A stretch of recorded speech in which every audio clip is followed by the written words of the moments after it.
Welcome to another episode of the Haunted Hacker Podcast. Don't have a whole lot of news for today and this week, but look for some speaking engagements coming up in the near future and maybe a conference or two in the U.S. Today we have my good friend, Greg Van de Gaast, one of my good friends from the U.K. We met at Sapphire's conference in 2021, I believe. Dude, I think it was pre-COVID.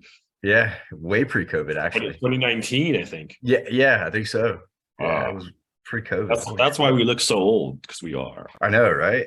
But yeah, so yeah, Sapphire brought us together, and we've had a lot of history. Both spoke at the future of cybersecurity in London and a ton of other conferences.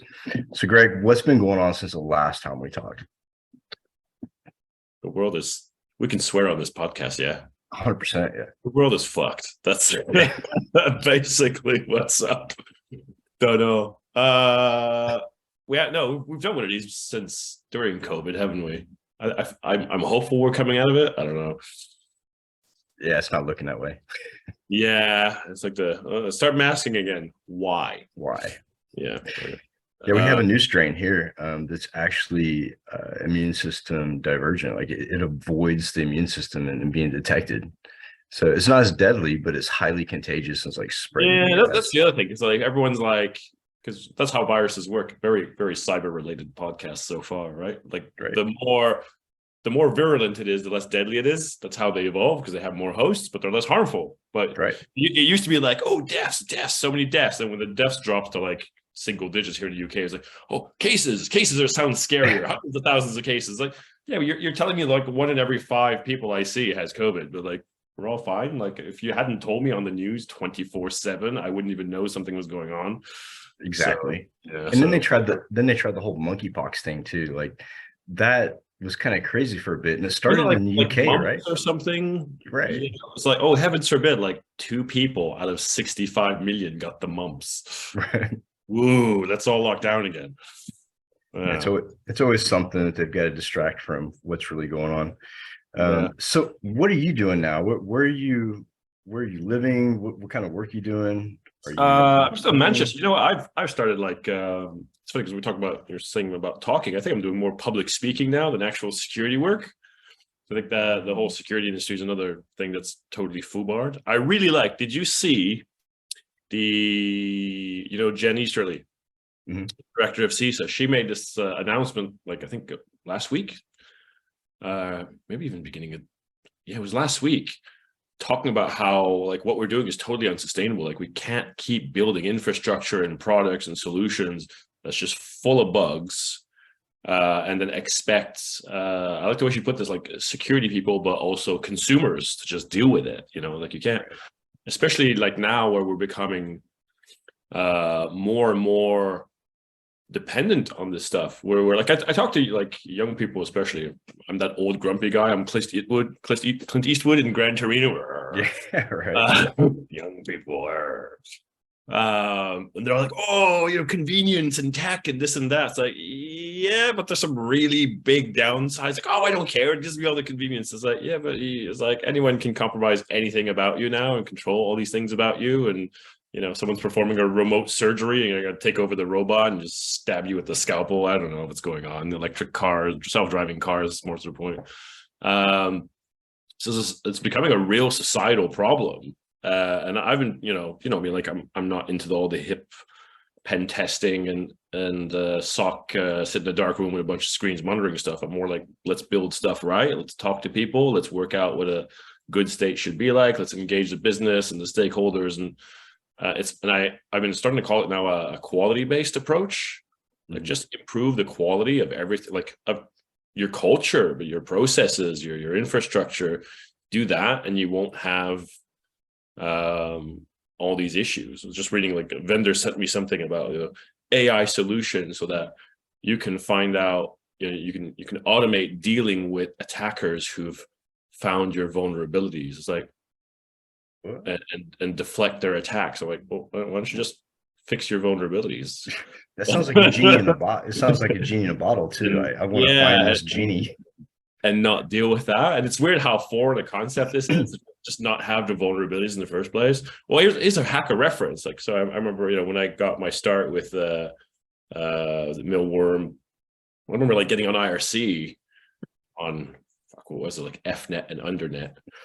And you get into this hacking channel, and immediately, like, there's a lot of kind of banter, but everyone's trying to like out elite each other, and it's very competitive. Which is Twitter now. Yeah. Yeah. Except on IRC, if they were smarter than you, then your hard drive would start formatting itself 30 seconds later because they broke into your box and started wiping it out, which happened to me once. And that was back when hard drives made noise and LEDs flashed. We're so old. Yeah, we are old. And I'm looking at all the security technologies available today. And this was dial-up back then. Dial up your IP address directly on the internet.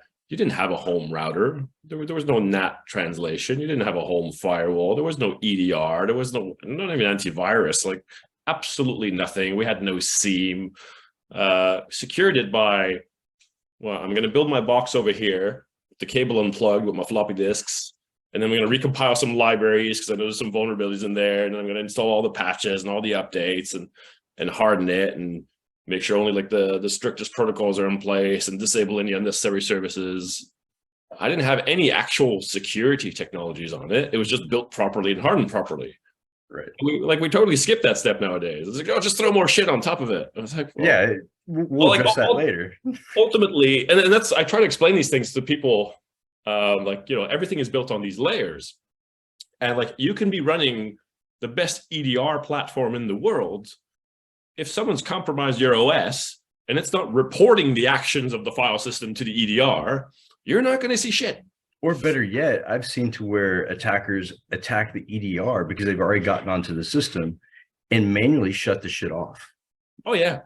I spoke to a former Mossad guy a couple of years ago when they had targets. Like, sometimes they take it down to the individual. Like, they know who's working there. They know who the really clever, good SOC analysts are. So they'll actually set up a bunch of fake alerts for a while, keep him on the 16-hour shift, him or her, and they know that the next day he won't be at work. That's awesome. People don't realize, and it's like, if I have a fully hardened system, like, it doesn't matter what CVE, if it's not vulnerable to anything, it doesn't matter how many billions of attacks you throw at it, nothing will do anything. So yeah, I'm trying to like educate people on how to do that. And it's like, I did a post today, and there's a lot of resistance, like, within security. It's like, hey, you could spend, instead of spending 10 million a year on security, you could spend 2 million, have half the head count, and have much more security, which is fantastic for a business. But, most security people are like, well, no, because that means I'll be a lot less important and have less cash to splash around, and vendors will wine and dine me a lot less because my budget's smaller. I won't be as important. Yeah. So, well, are you here to do a job? Like, we claim to be like the firefighters and the policemen of the internet, but really we're the politicians at this point. 100%. We just want money and privilege. So it's hard to do that. And I think one of my mistakes, I've been reading a lot of like sales and marketing books. One of my mistakes of the last few years is just trying to change everything, and it's futile. So I'm just going to go, but there are some people out there who really give a shit. And I'm just going to aim for that. Like, I think I'm going to say 0.1%.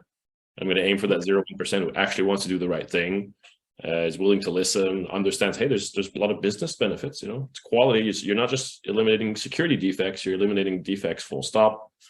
There's less waste, it's more easy to sustain, there's other stuff that goes in your favor. And just, I'm going to try to drive that wedge. I mean, think about like back in the day, we used to order like gateway computers, and they would come in a box, and everything was already the box though. Can we just talk installed? About yeah, the big cow box. Yeah, with the cow spots. Yeah. So you get that, it was already installed, and like Windows 95 was cranking. So literally, people would just automatically take that computer and plug it in and dial into the internet. Can you imagine the amount of vulnerabilities that we would get in that nice little pretty box every time we got a computer? And we still get that, but people are like, for some reason, they have like this false sense of security, like, well, but because it came from the manufacturer, I should be good. Yeah, it's funny because I remember, I've not seen them recently, but I remember stats like, your average unupdated Windows machine lasted I've heard like sub 1 minute claims of how how long it was before it was compromised. So yeah, but yeah, it was just not. But the funny thing is, we see it with. I can understand, when you're selling like shipping a computer, Right. and it's probably not as bad today because you are at home, you're behind your router, you're behind your NAT, your firewall. You can go, before you do anything else, before you start downloading shit, download the updates, patch, and then you should be all right. But when you see it with SaaS services, so well, I don't own or control any of this, but the company is not updating its own stuff. It's like you walk into you hear terms like legacy about old companies. It's like, no, I've walked into like 6-year-old startups and their servers are 6 years out of date. Yeah. Or they've been poorly engineered and architected from day one, so they've never been able to update them. It's like, well, yeah, we have customers now, so we can't afford downtime anymore. It's like, yeah, it reminds me of the USMCI network that the military built.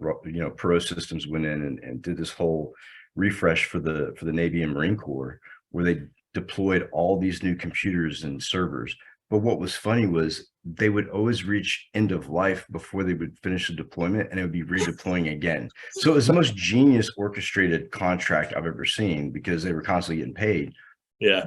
But again, like that network, I mean, how solid was that network, to be honest? It was pretty shady.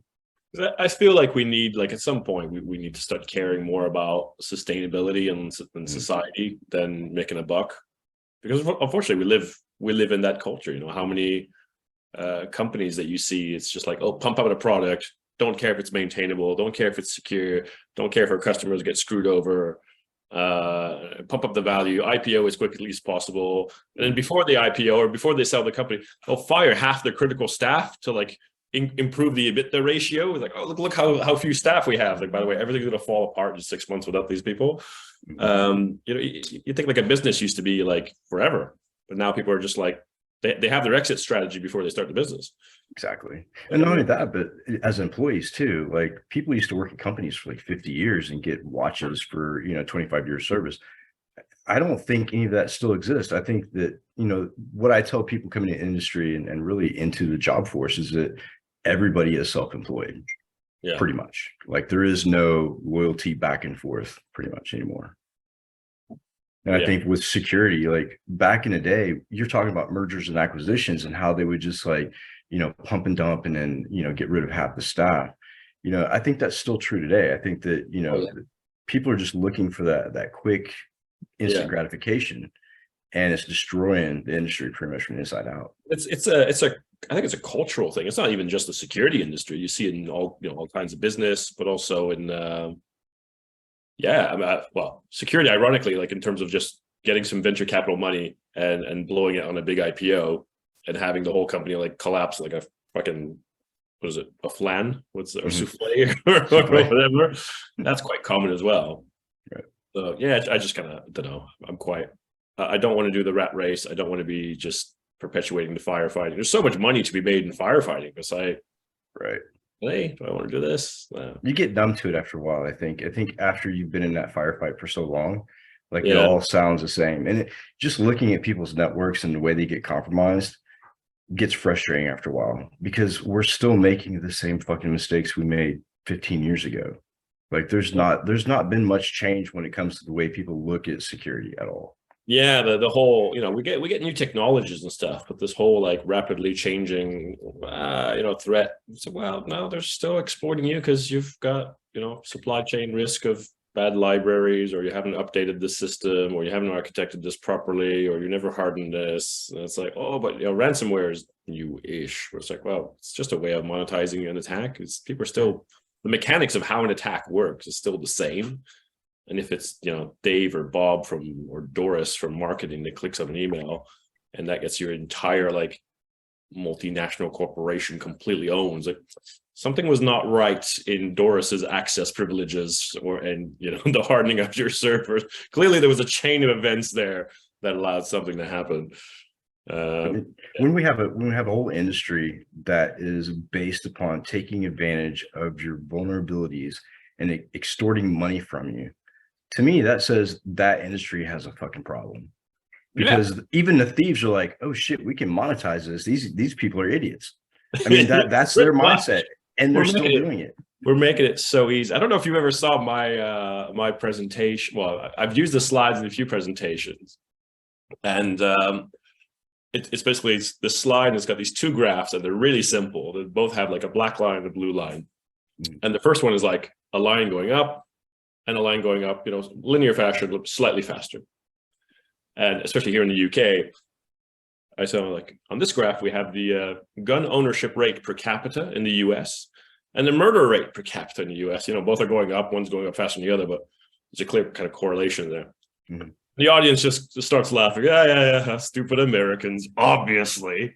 And then I show them this other graph where it's like a line going up and another line going down. And I'm like, well, this is the investment in cybersecurity and the resulting impact on the number of breaches that we have. And they're like, well, yeah, that's us. That's why we do our job. Yeah. And then I'm telling them, slight problem. I switch the graphs. Right. That's spending awesome. more and more money, and things are getting worse and worse and worse. And turns out people don't like to mug people with guns. Exactly. I mean, that's a thing, right? Yeah. But we tell ourselves, that, oh, we're the protectors and you must spend more and more. 20 years ago, companies spent like 1 to 2% of IT budget on security. Now it's like 12 and creeping towards 15%. Mm-hmm. And it's worse than ever. It's like, well, it's not sustainable. You can't ask a business to keep doing that. Right. And we've taken the manual process out of it, right? So a lot of the things that we did manually and had to understand in order to complete, to create that defensive posture, that shit's gone away. Now we're relying on devices and software to do all that for us. Yeah. So they're extracting the human part of it, and they're thinking that all this automation is going to fix every problem. Oh, we have a solution for ransomware. I actually heard someone say that they had anti-ransomware appliance that would keep you safe from any ransomware. And I'm thinking, that's not really the problem. The problem is what you do after you get breached. Why are you even getting breached to begin with? These things can work in a very kind of academic specific scenario, but in the real world, they never quite work. I once said, security isn't a knowledge game, it's a thinking game. And if you've not thought about any particular problem, then whatever knowledge you have is probably the wrong knowledge. Because you can have a significant data breach because of how your sales team processes something in Salesforce, or how your accounting department shifts data around. And most security teams will have absolutely no clue how those departments operate and never look into it. And no appliance that you plug into a server rack is ever going to figure it out.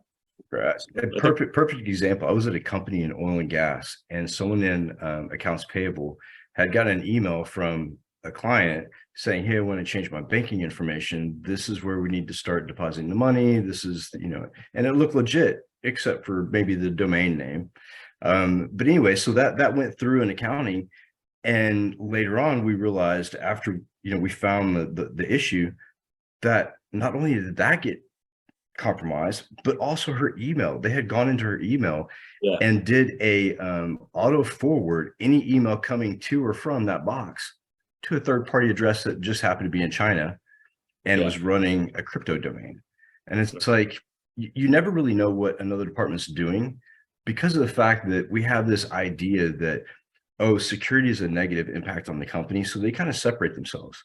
Yeah. Because all they think about is audit and am I going to pass shit this year? Yeah. So they try to protect themselves.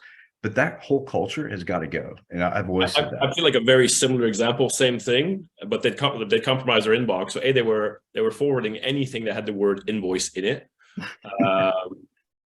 But they were also, I forget what it was exactly, it was about 3-4 years ago now.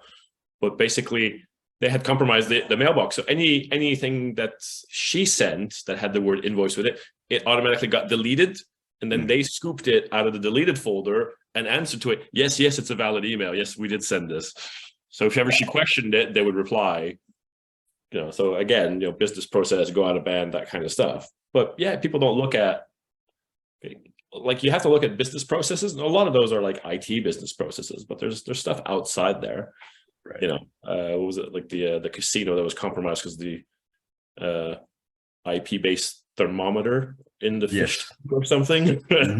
Yeah. Like, yeah, you have to get into this procurement process. You have to do all that stuff, and nothing's going to beat human interaction. And I think you need an understanding of business. Like, you need to understand how a marketing department works, how advertising works, how HR works, how accounting works, finance, to have an idea like, well, what are normal business processes and how do we do them, so I can actually like go through them and figure out what the risks are. Yeah, and then define those processes so that it causes few issues as possible. So you don't have, like, I like to say, I mean, it's an exaggeration, but I think like your ideal number of SOC analysts is however many it takes to find each issue once.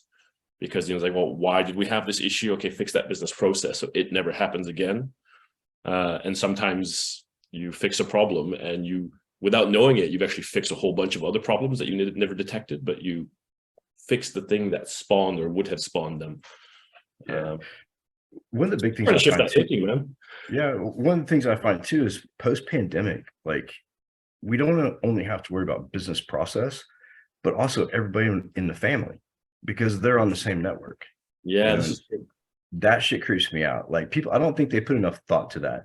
And if people really knew how many residential customers on ISPs get breached every day, like, there's a reason why that number is not broadcast daily. Oh, it's crazy. Because it's astronomical. Because look at the shit that we buy, like surveillance cameras and IP cameras that have built-in credentials that we don't even know about. Yeah. So I think, that approach, that basic foundational approach, that what you're talking about, is going back to the basics. Yeah, I think that. Do you have an iPhone? Do you have an iPhone?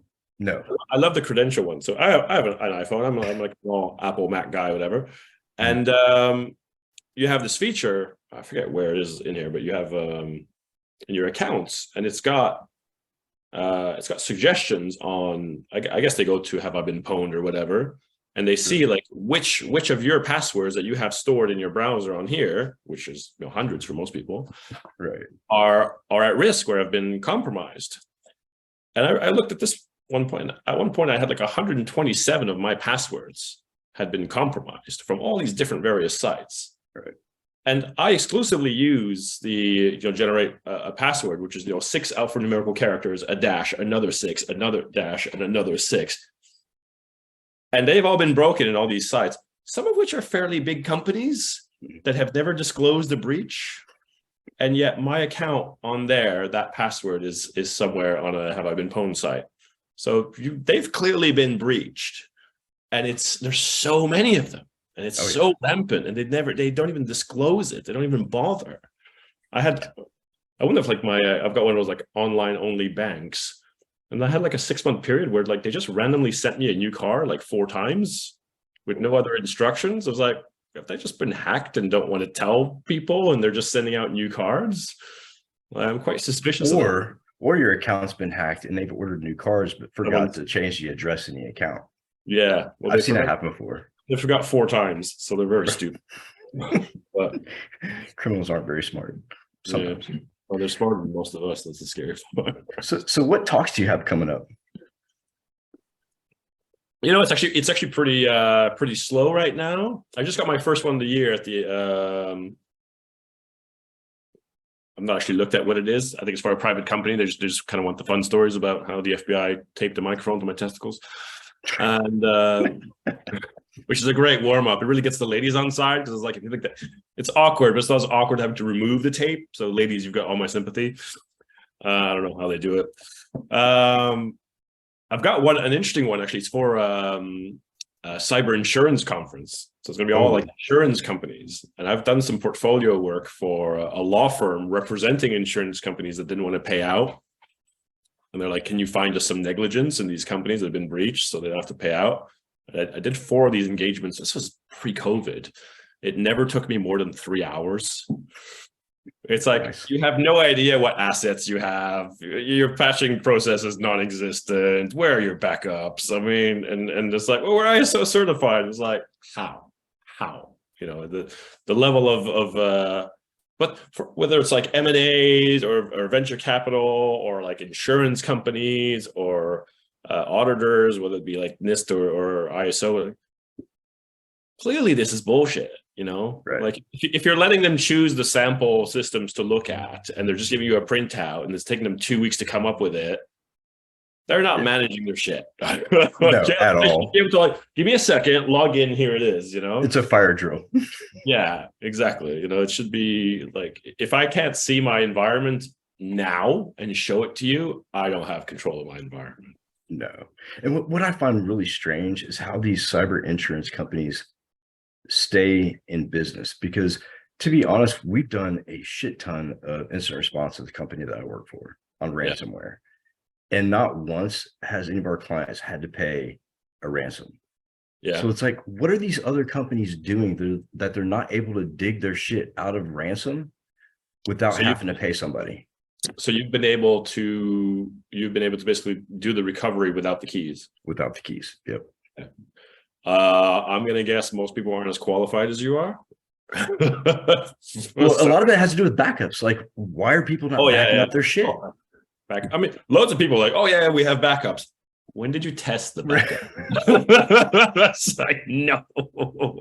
I heard one brilliant. I did a call with Pure Storage late last year, and his name now, he was quite cool actually. And he was talking about this back in the day. Shit, what was it? This company, there was a bank next door that had an agreement with the bank to put all the backup tapes in the vault, and they had a major incident. They had to do a full backup. Turns out the locks on the door of the vault are magnetic. Oh, man. Say goodbye to your data. Totally degaussed everything. Yeah. Nice. Yeah, nice. brilliant. So what else is going on over in the UK with cybersecurity, man? I feel so disconnected since I left the UK. Man, I'm disconnected, period. I'm still trying to fix the shit that was going on 25 years ago. I'm so not terribly interested. There's this new thing called Chat GCP what is it? I don't even know what it is. What this the hell AI is that? chat generates what's it called? Chat. Surely you've heard of this. Chat GPT? That's the one. Yeah, I've heard of it, but I've not even experienced anything. Everyone's raving about it. I don't know what it is. Don't give a shit. Yeah. Same shit. I'm excited about what Jen Easterly had to say, because it sounds like CISA, which is like a $2.3 billion agency, is significant. It's huge. It's huge. Yeah. And the fact that someone from the government that's in charge of anything remotely cyber is speaking anything remotely close to logical is fucking amazing. That was like, I did a video. I just ran to my computer. It was like, I just heard the most amazing thing. Like a high-ranking public official is actually talking complete sense and saying like, we need to build shit better rather than this endless firefighting. So I'm all, who knows? Maybe some legislation will come out of that will be, I don't know. We'll probably fuck that up, but don't know. The penalties will be paying like extra taxes, I'm sure. Maybe. I feel like there's benefits to doing like security as a quality thing. Right. Like, one of the last companies I worked for, like the engineering was so bad, like the development, that they were just, they were running through DevOps engineers and SREs like cookies with tea, because it was so poorly built, so frustrating to maintain. And the culture was so bad that they couldn't get the developers to actually do stuff properly, that all the DevOps people just quit constantly. Nothing was architected. So it was like, there's no visibility and no like holistic thinking. So nothing was architected properly. So, you had some services that had to scale and some didn't, but everything was a monolith. So everything scaled. So AWS resource was like 10 times what it should have cost. And just, all these other issues that could have saved the business loads and loads of money, and stopped us from having all these security issues, and stopped us from making it so difficult to fix each of these issues. It would have been just a win-win-win, just build stuff. You have to take that extra like 5 minutes, but it's going to save you an hour, like within a month. It's not like a long, the ROI period is short, like it's within the quarter, like just do it. Right. And then the same thing with patching. People don't understand, like when you take a sample of internet traffic and you still see SQL Slammer floating around the internet. Like, and your shit is not patched against that. Like, first of all, what are you using to carry out business? Second of all, are you in a cave somewhere? Because like we're in 2023 now. Well, you say that. I remember like the U.S. military. Oh God. No, but they actually when it came to WannaCry, they Right. deployed. They used Tanium for this. They deployed. I want to say it was 750,000 endpoints in 38 minutes globally, including assets that were literally in fucking caves in Afghanistan. Right. You know, with high latency radio link ups. And yet we have companies that cannot patch their shit. Like 6-year-old startup, and I'm seeing CVEs from 2004. Like, what? They have TI calculators plugged into their network. I don't know what's going on. It's like, where have you downloaded this stuff from? Like, we're an all cloud shop that literally didn't exist until 2016, and you've got vulnerabilities that are 12 years older than this company. I mean, and here's another thing that we battle too is when I go into a company and say, okay, you've got like 50,000 endpoints that are vulnerable to WannaCry. Like, what the fuck are you doing? And they say, oh, well, we've deemed this not a security risk because it's on the inside of our network. Like, half the people that I've dealt with in the past, like consulting, I really scratch my head. Like, what do you mean that using your admin credentials for every server in the network is fine in clear text? Oh, because, wait a minute, because you all use the same account, that makes it safe? Like, what the fuck? But that's the kind of shit that we get as consultants, is like those kind of justifications. Yeah, but it's you know, you look at media, everything's a highly sophisticated nation state sponsored cyber. It's like, dude, fucking admin PowerShell credentials all over the network in plain text, really predictable passwords, default passwords, unpatched systems. Like, it takes no time at all. So I think I mentioned the story of when we did the pen test at that university, and I'd asked them to do a pen test because I knew like they wouldn't allow me any visibility at all. So I just like, all right, I know these people, let's get them and let's do a pen test. And I had zero traction with IT, so they wouldn't even give me an account for the pen testers to use. So totally a black box. Nice. So what they actually did is on the website, they saw like the usernames had a fixed format. It was like 3 letters, 3 numbers, something like that. Uh-huh. But like, we're not even going to try to guess passwords. We're going to guess usernames because there's way fewer possibilities.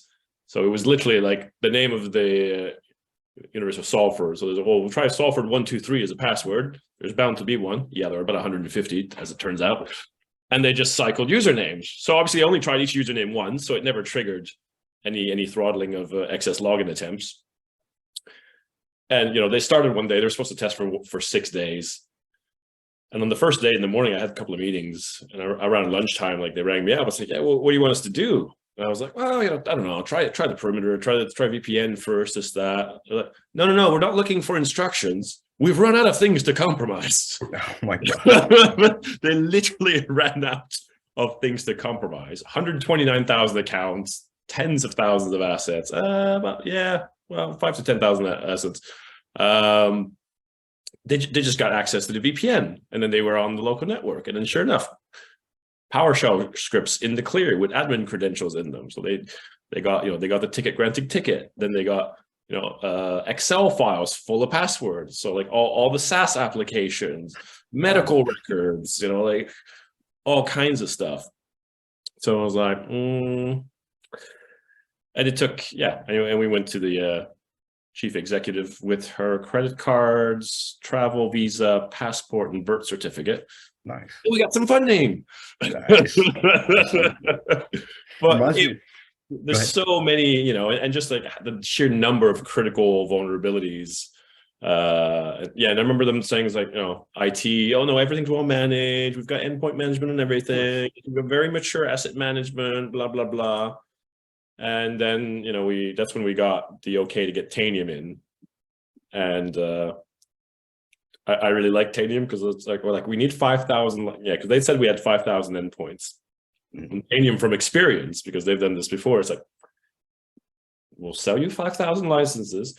We'll give you 1,000 A free buffer. just in case. So we plug in Tanium. It's like, let it deploy, which it takes hours. It's brilliant. And then we're like, yeah, guys, IT guys. Yeah, turns out you've got 6,000. So it's Right. not 1,000. You literally had 1,000 computers that you didn't know about. You purchased these computers. They're on a budget somewhere. How could you not know they existed? It's crazy. I went on a pen test, something similar to that, with the Federal Reserve. And when people think about the Federal Reserve, they think about, oh, it must be like Fort Knox, like completely secure. Yeah.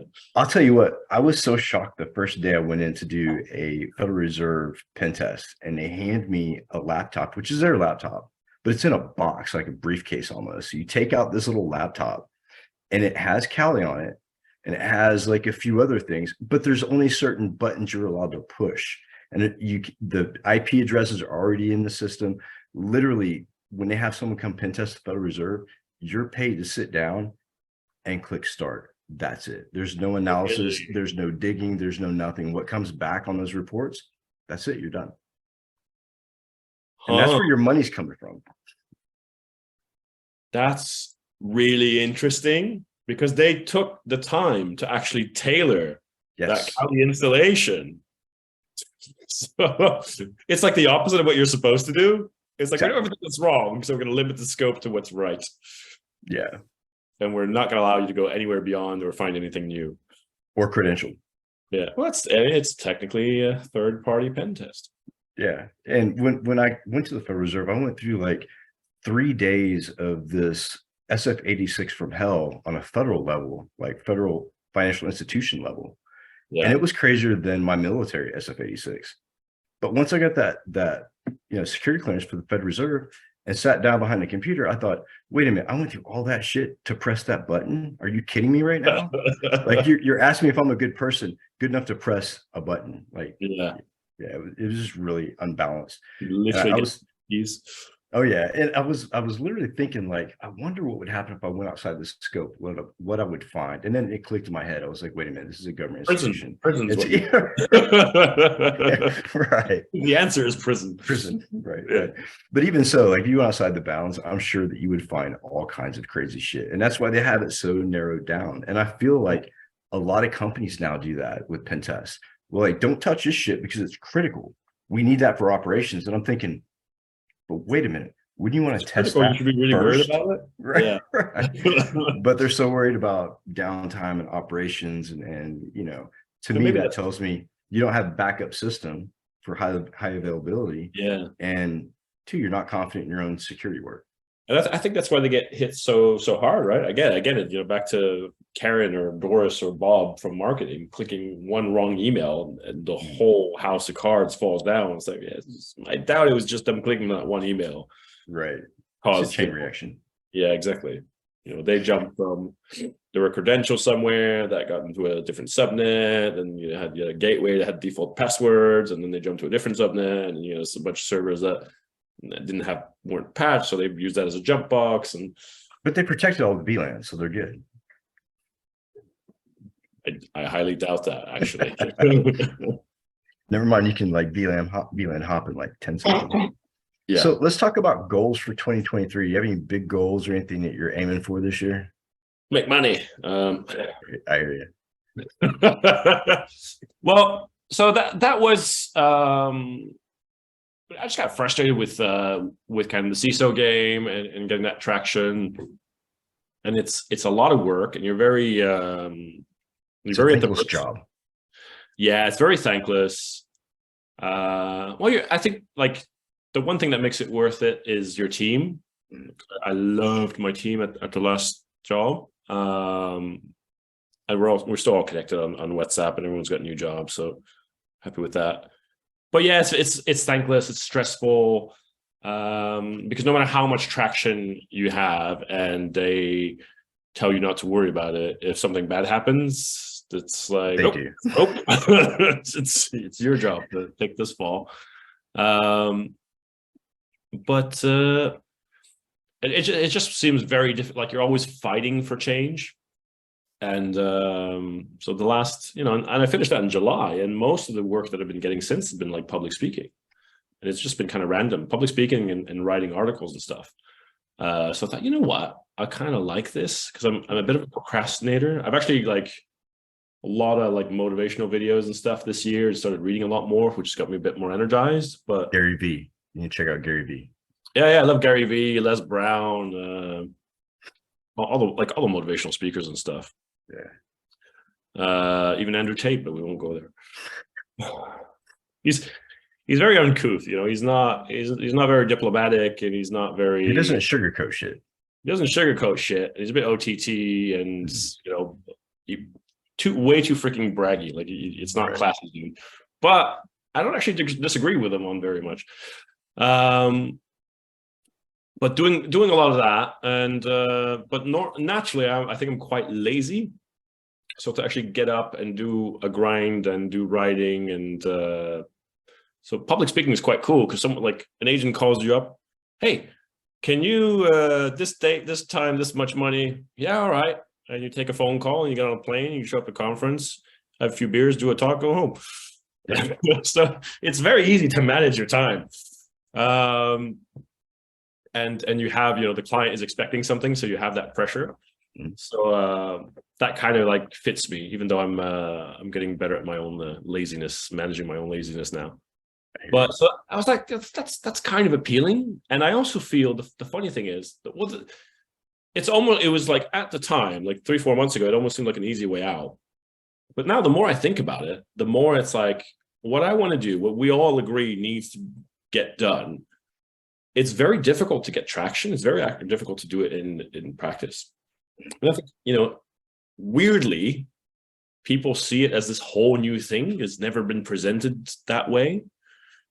You go to university, any vendor, any conference, what's security? Oh, it's zero trust and testing and Fox. And so this whole idea of just building stuff right in the first place, so it's not a massive shit show that keeps falling down and costs you loads of money and exposes you to loads of risk and requires a million SOC analysts and a shit ton of tools. It's really foreign to people. So it's like, well, I'm at a point where I'm gonna have to like kind of market this forever to try and find someone who is interested and will give me a job for it. And then if they leave, then I'm screwed because they'll get rid of me right after. So I was like, well, why don't I talk about it and actually get, you know, do that marketing, but A, I'm getting paid to talk about it, but B, I'm creating an awareness that could help other people that actually want to deliver the service. And yeah, I mean, if someone sees me talking, it's like, no, that actually makes perfect sense, and they want to hire me, great. It's over the last 5 years, I've gotten way more traction with jobs talking to like CEOs and CFOs than I have to CIOs and CISOs. Yep. As soon as you start talking business, like techie people get threatened. Like I don't want to say technically like threatened or confused or just don't get it, or they sometimes it's not malicious, but they just don't understand. It's like, because you're protecting a business, you have to understand what they do, where they're going, what they'll need. Right. Yeah, I had a consulting gig recently, and the CIO was really confused why I was talking to COO. It's like, because you guys are going to do things, customers and requirements and regions and compliance needs, and we need to plan the work. So operations. What the business needs is there at the right time.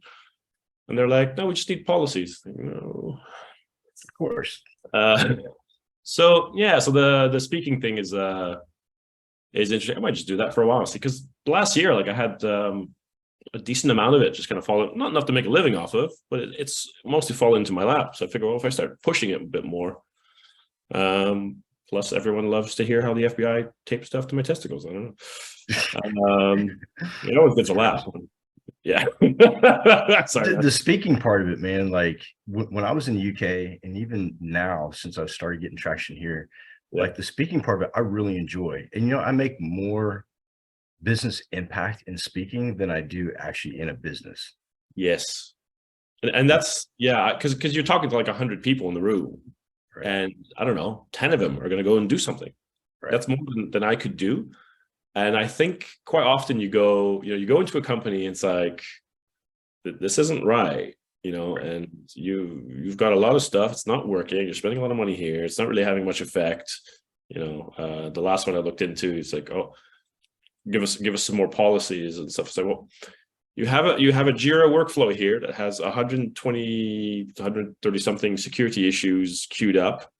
You've got 7 that are being worked on. You've got 0 that have ever been finished, and no one's touched any of it in 19 months.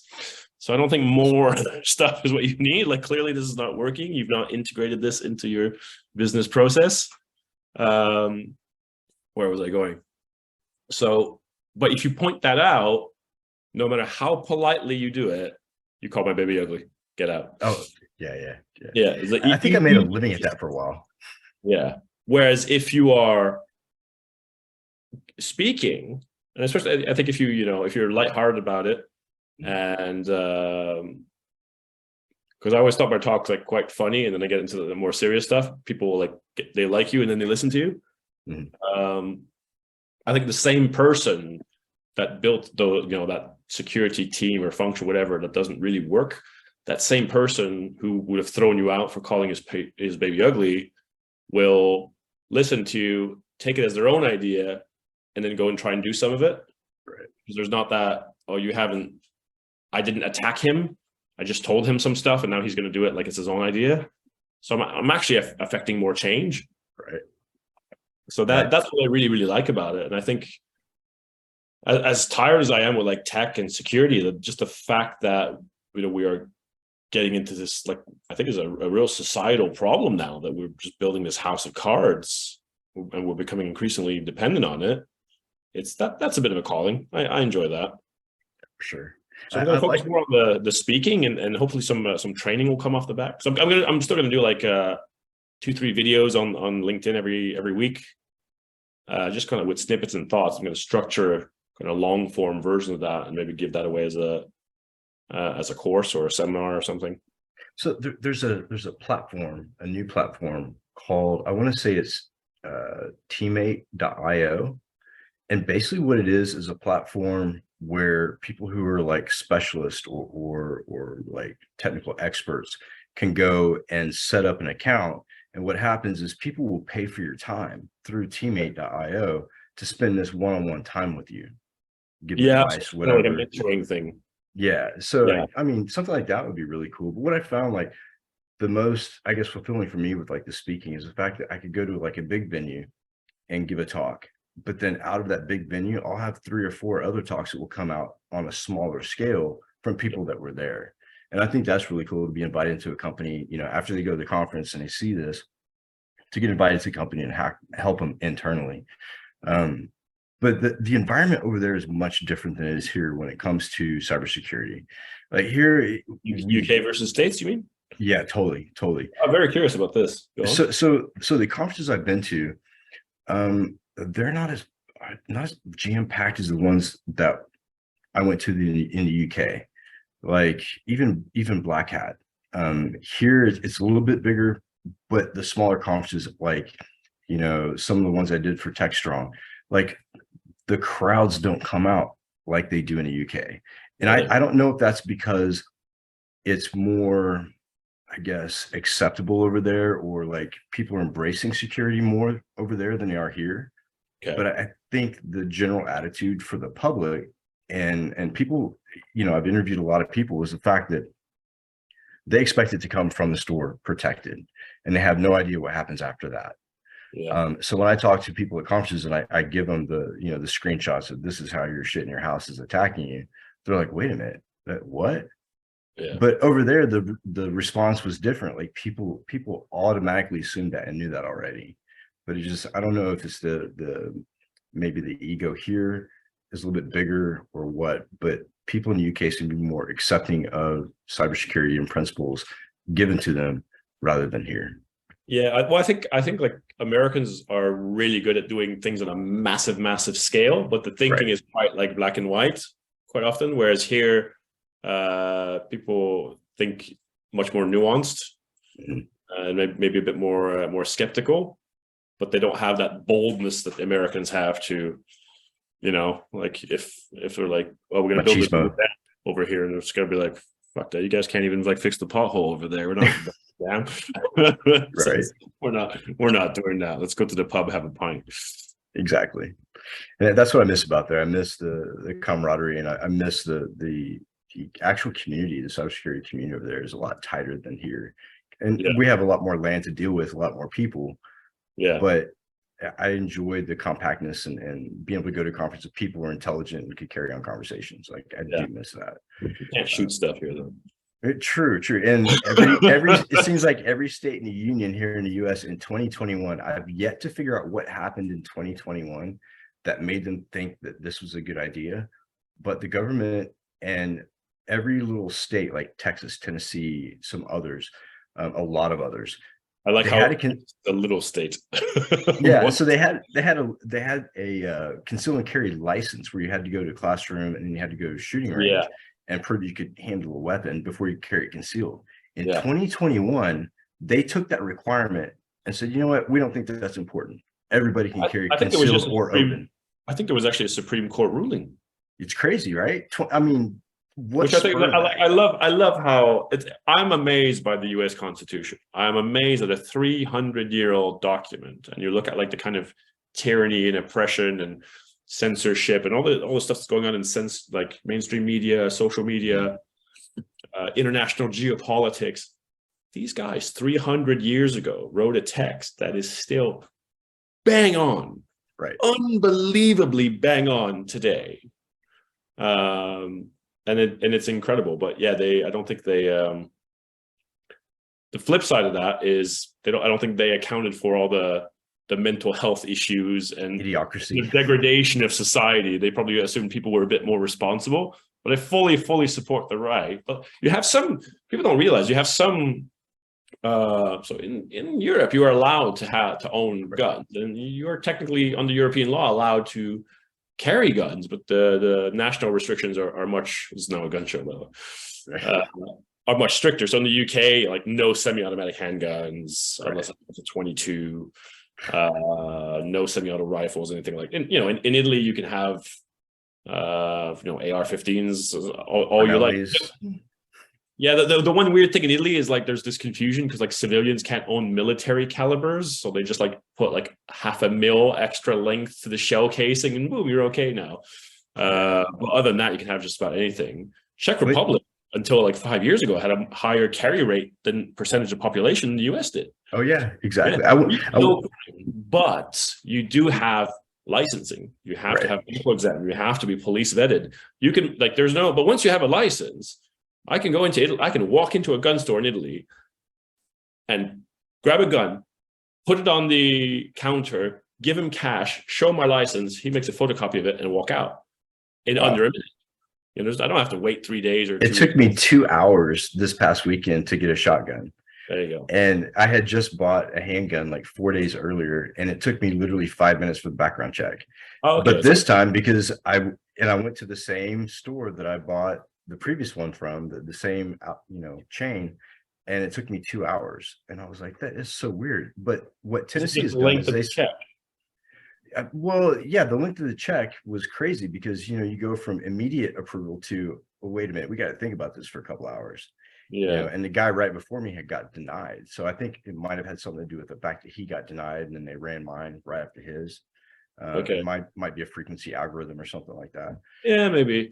But there's some weird things as well where like I think they've got 72 hours, and if they don't get back to you, it's an automatic okay. ATF, the ATF has to come back within 72 hours. If they don't come back with the comment in 72 hours, the store has to give it to you. Yeah, so it's very kind of unstructured and messy, and there's a lot of kind of like defaults and loopholes and stuff. Whereas here it's very regimented. What a lot of people in Europe don't really like fiercely anti, because you don't see guns, but they're out there. Like France, baguettes, cheese, ham, croissants, 32 guns per 100 people. Right. There's a fuck ton of guns in France. They're still afraid of the Germans. I don't think they'd raise a finger if they showed up, but anyway.